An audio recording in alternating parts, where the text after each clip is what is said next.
create a 2-bar bass line every day for 365 days. It's day 8. Here we go. 1, 2, 3, 4. Oh man, we're dealing with the D funk, right? Okay, we got a root, got a flat 7. We're playing that in a high range, low range. Eventually we hit the flat 3 to the 4. You got to work on your left hand articulation with this.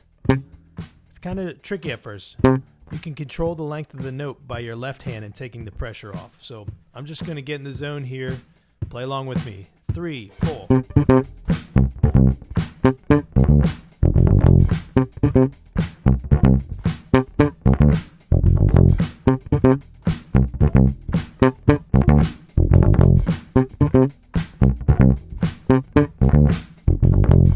All right, I'm going to keep playing. I'll see you tomorrow.